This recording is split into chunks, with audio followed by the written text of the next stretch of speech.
بسم الله الرحمن الرحيم.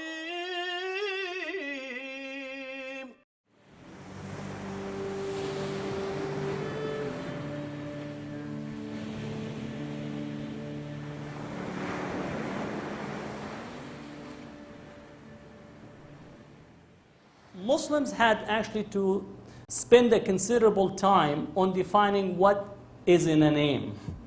Right? Not only that Shakespeare said what's in a name, but actually Muslims had a treatise written on trying to put a theoretical framework of what is a name, why a name is needed.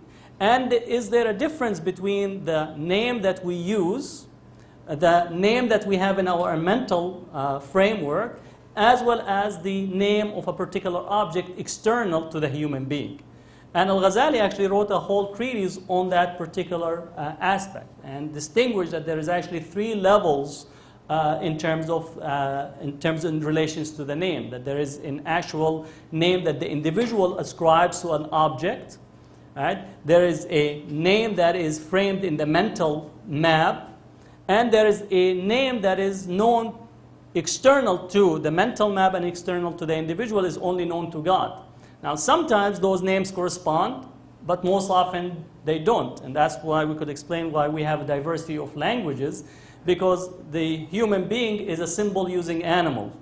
Right? That's how we communicate. I'm using a whole set of symbols with you, that's in the English language, and that's how we have a common meaning. You're learning to actually use a different set of symbols, the Arabic symbols, for you to have a common shared meaning, right? That is different than the English language. Muslims have never had the problem of diversity of languages and never thought of it as a conflict theologically. Why? Because the Quran, Allah subhanahu wa ta'ala said that from among the signs of your Lord, وَمِنْ آيَاتِهِ, right? That from the signs of your Lord is the differences in your tongue and skin tone. So languages from early conceptions in an epistemological outlook for the Muslim was seen as a sign of God, as a reflection of the creative power of God, that He made it possible for all the humanities to have different languages, and then also attaching to it that every human group was sent a messenger to speak to it in its own language. So if you step back, you say every language had a divine source coming into it, meaning that there was a prophet speaking to it in a divine manner transmitted from God. Now, I know in California we have English-only law, which is something that also is very problematic as a conception.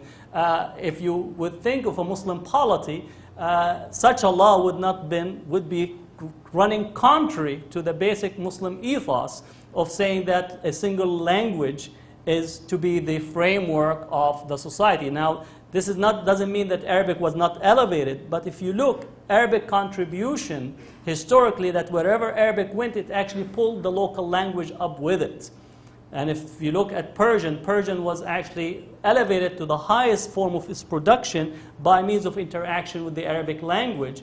And Arabic was seen as a bridge by which the Persian language reached its pinnacle period.